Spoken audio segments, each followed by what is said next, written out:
Ada Prof. Aryawan Gunadi, selaku pakar hukum bisnis dan perdagangan internasional. Selamat malam, Prof. Apa kabar? Selamat malam, Mbak Tisa dan pemirsa Garuda TV. Ya. Kabar baik, Mbak. Alhamdulillah kabar baik, Prof. Nah, sekarang kita akan mencoba menghubungi kembali Pak Sugiat. Sudah bergabung bersama kami, Pak Sugiat. Halo, Pak Sugiat. Ya. Oke, tampaknya masih ada gangguan komunikasi dengan Pak Sugiat, tapi saya mungkin ingin menuju ke Prof. Ari terlebih dahulu sebagai pakar hukum, bisnis, dan perdagangan internasional. Prof. Ari melihat tidak ada poin-poin positif bagi ekonomi dan juga bisnis tentunya bagi Indonesia manfaat dari kedatangan Pak Prabowo ke Prancis memenuhi undangan Emmanuel Macron. Iya, pemirsa Garuda TV dan Mbak Tisa, jadi kalau kita lihat ini sudah yang ketiga kalinya. Ya kan, dan kita melihat makna positif lah, artinya apa yang Pak Presiden coba lakukan lawatan ke Perancis walaupun 3 kali lebih. Nah, kalau kita lihat yang pertama adalah bahwa ini kan kerjasama kemitraannya cukup banyak ya, di beberapa bidang strategis yang diharapkan kunjungan yang tertunda pertemuan dengan Macron ini bisa dieksekusi di pertemuan pada hari ini. Yang kedua adalah pertemuan ini kan akan ada peningkatan kerjasama comprehensive strategic partnership. Ini adalah hubungan bilateral antara dua negara yang highest ya, artinya yang tertinggi untuk kesepakatan-kesepakatan yang ada. Nah, ketiga apa yang dikerjasamakan dengan mereka? Yang pertama adalah di bidang pertahanan, energi terbarukan, mineral penting, pendidikan, sains dan inovasi. Karena kita lihat Pak Presiden kan cukup concern dengan STEM. Ya, artinya ini yang perlu diperkuat dan kita lihat bahwa Perancis itu merupakan gerbang dari Asia untuk masuk ke pasarnya Eropa dan sebaliknya. Perancis melihat Indonesia ini juga mitra yang sangat baik untuk masuk gerbang ke pasar Asia. Sehingga pasti Pak Presiden cukup tahu bahwa kemitraan comprehensive strategic partnership yang dibangun antara Indonesia dengan Perancis akan memiliki multi efek yang luar biasa untuk Indonesia di tengah kondisi ketidakpastian geopolitik global yang semakin besar saat ini. Begitu Mbak Tisha. Oke, baik. Nah, sekarang saya akan menuju ke Pak Prabowo. Pak Prabowo? Halo, Pak Prabowo? Halo, Pak Prabowo? Sudah bergabung bersama kami Pak Prabowo malam hari ini. Kita coba menuju juga ke Pak Sugiat. Pak Sugiat, selamat malam. Sudah mendengar kami dari sini?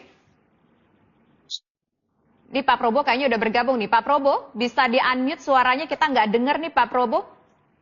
Pak Sugiat dan Pak Prabowo? Oke, tampaknya Pak Prabowo sudah bergabung. Pak Prabowo, sebagai pakar hubungan internasional, kita melihat bahwa setahun bisa 3 kali pemerintah Indonesia dan hal ini Presiden Prabowo Subianto datang berkunjung bertemu dengan Presiden Prancis Emmanuel Macron. Kemudian juga ada membawa sejumlah misi-misi tertentu berkaitan tentunya dengan STEM dan juga ada unsur bagaimana kita bisa mungkin mendapatkan alutsista yang berkualitas dari Prancis. Menurut Anda, seberapa sangat strategisnya hubungan antara Indonesia dengan Prancis ini bisa terrealisasi membawa manfaat yang kita harapkan? Baik, terima kasih. Undangan personal berulang dari Presiden Emmanuel Macron kepada Presiden Prabowo Subianto ini dalam relatif singkat ya, ada beberapa kunjungan yang berurutan. Ini saya pikir ini menjadi sesuatu fenomena yang relatif tidak lazim ya, tidak seperti biasanya. Artinya ada satu agenda strategis tertentu yang kemudian melihat lagi peluang Indonesia sebagai kekuatan yang disegani di kawasan Indo-Pasifik. Dalam setahun terakhir, keduanya memang tercatat beberapa kali bertemu secara intensif, bahkan Prancis terus mendorong adanya comprehensive strategic partnership, sehingga saya pikir ini bukan hanya hubungan ekonomi biasa, tapi masuknya dalam beberapa ranah ya, pertahanan, teknologi, energi, kemudian mineral kritis, pendidikan, hingga bagaimana membahas tentang kelanjutan geopolitik di Indo-Pasifik.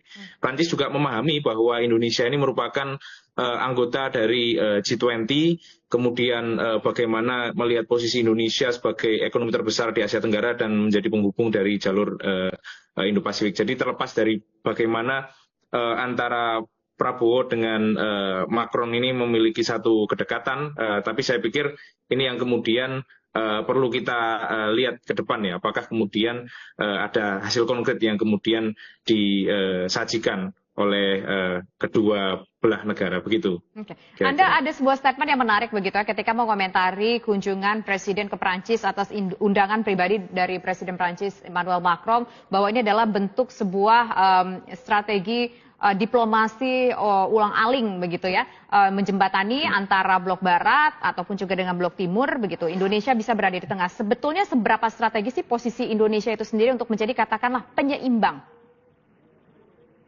Ya, jadi shuttle diplomasi yang dilakukan oleh Prabowo ini merupakan satu hal yang kemudian patut kita lihat sebagai satu terobosan aktif Indonesia, bagaimana kemudian tidak hanya menjadi penonton tapi merupakan bagian dari solusi, bagian dari tawaran agenda dan gagasan terkait dengan perdamaian global.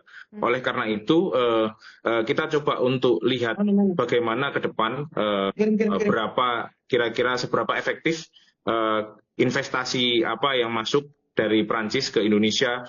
Kemudian apakah di antara Indonesia dengan Prancis terjadi namanya transfer teknologi dari industri-industri strategis yang telah dilakukan, dan kemudian bagaimana kerjasama ini bisa menguntungkan kedua belah pihak, dan juga bagaimana posisi tawar dari Indonesia ini semakin meningkat ke depannya. Karena saya pikir ini merupakan satu hal yang kemudian bisa kita tinjau sebagai satu terobosan diplomatik. Kemarin habis dari Moskow, kemudian dilanjutkan ke Prancis ya, dan sekarang diulang ke Prancis lagi. Artinya ini ada satu terobosan yang tampaknya saya pikir ini coba untuk menjembatani antara dunia Barat dengan dunia non-Barat seperti itu. Oke, baik. Nah sekarang saya ingin menuju ke Pak Sugiat. Pak Sugiat sudah bisa mendengar kami, Pak Sugiat? Halo, Pak Sugiat. Halo. Ya, Pak Sugiat. Ya, Pak Sugiat, kita melihat bahwa maksud kunjungan dari Presiden ke Perancis ini sangat baik sekali, membawa manfaat bagi Indonesia. Sekaligus juga kita ingin melihat bagaimana Indonesia bisa menjadi posisi penyeimbang di dunia Barat secara internasional. Tapi bagaimana kemudian kita mencoba untuk menjawab sejumlah komentar-komentar miring mengenai lagi-lagi kok Presiden datang ke Perancis begitu, Pak? Ya, yang pertama, dengar Mbak? Ya, silakan Pak Sugiat. Halo, yang pertama bahwa yang harus dipahami dari paradigma politik luar negeri yang dibawa oleh Bapak Prabowo Subianto adalah politik yang membangun diplomasi ofensif, di mana sebuah strategi politik membangun hubungan luar negeri untuk mengamankan dan membangun dan memperjuangkan kepentingan nasional di luar negeri.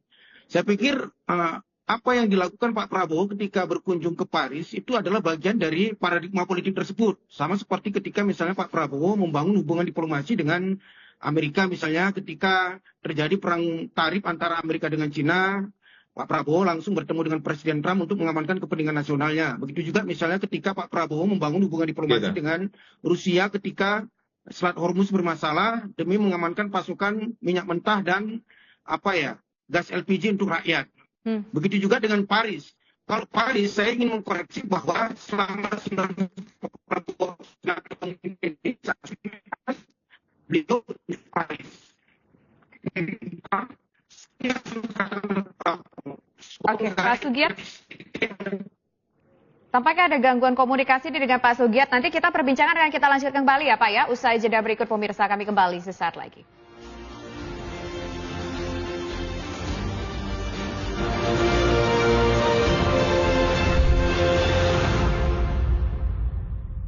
Mah, dari sorbannya mau dimasak apa nih? Urusan dapur dan memasak, ke TDN aja. Dari mulai protein sampai bumbu dapur, semuanya ada di sini. Ada buah-buahan juga. Papa ambil beras ya. Pilihan bahan masakan terbaik dan berkualitas, ciptakan hangatnya dapur keluarga Indonesia. Kami dari Toko Daging Nusantara mengucapkan Selamat Hari Raya Idul Adha 1447 Hijriah. Ngomong soal koperasi dan terutama koperasi desa kelurahan Merah Putih yang sedang hot dibahas oleh masyarakat, saksikan di Ordal Bukan Katanya-Katanya di Garuda TV yang sekarang lagi viral. Gimana nih rekrutmennya kayak Saksikan Ordal bersama Suroto Kamis 28 Mei pukul 9 malam hanya di Garuda TV. Mah, dari sorbannya mau dimasak apa nih? Urusan dapur dan memasak, ke TDN aja. Dari mulai protein sampai bumbu dapur, semuanya ada di sini. Ada buah-buahan juga. Papa ambil beras ya. Pilihan bahan masakan terbaik dan berkualitas, ciptakan hangatnya dapur keluarga Indonesia. Kami dari Toko Daging Nusantara mengucapkan Selamat Hari Raya Idul Adha 1447 Hijriah.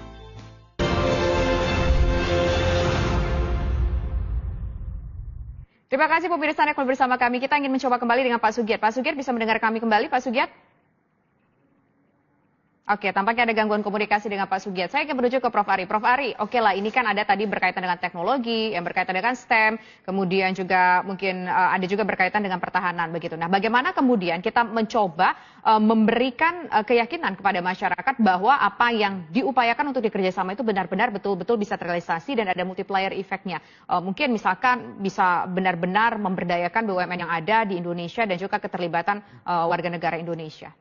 Ya, yang pertama adalah Mbak Tisha dan pemirsa Garuda TV, kalau kita lihat di tahun 2025, Indonesia itu dan Perancis menandatangani lebih kurang 26 perjanjian senilai 179 triliun. Artinya punya potensial yang sangat besar sekali antara Indonesia dengan Perancis. Nah, yang kedua adalah tadi memang sudah disinggung oleh pembicara sebelumnya bahwa ini kan ada beberapa momentum internasional yang cukup besar. Dari reciprocal tarifnya US dengan negara-negara, lalu juga ada Selat Hormuz, dan yang terakhir adalah perang di Iran dan sebagainya. Ini cukup mengganggu memang konstelasi geopolitik yang ada. Artinya kalau kita lihat potensi untuk pemberdayaan eksekusi dari Comprehensive Strategic Partnership yang senilai 179 triliun atau 11 miliar dolar AS lebih ini punya potensi yang besar untuk Indonesia. Sehingga artinya Pak Presiden yang saya lihat mencoba untuk membuka kemitraan diplomatik dengan beberapa negara bagian. Jadi kalau kita lihat kan yang pertama kunjungannya setelah dari Davos kan ke Perancis. Lalu yang setelah pertemuan dengan Putin, beliau juga ke Perancis. Artinya Perancis ini merupakan gerbong masuk untuk kita masuk ke pasarnya Eropa. Karena kita tahu bahwa kita kan harus melakukan diversifikasi secara perdagangan internasional, bukan hanya dengan Amerika. Ya kan, ini juga punya Indonesia dan Amerika juga punya CSP. Strategic Partnership. Indonesia dengan Vietnam pun juga punya. Seberapa besar sih sebetulnya volume perdagangan Indonesia dengan Perancis sejauh ini, Prof. Hari? Iya, artinya ini merupakan mitra yang sangat besar sekali, Mbak. Artinya ini selain dengan China, Amerika Serikat, tentu dengan Perancis ini sangat besar sekali. Terutama kita belajar banyak mengenai EV terkait dengan strategi pertahanan, kendaraan listrik, dan juga MOU bisnis dan investasinya itu dari hulu hilir nikel ini juga sekitar 11 miliar dolar lebih. Artinya cukup besar dan potensi yang sangat besar untuk kita melakukan kerjasama lagi dengan Perancis. Oke, baik. Sekarang saya ingin menuju ke Pak Probo. Pak Probo?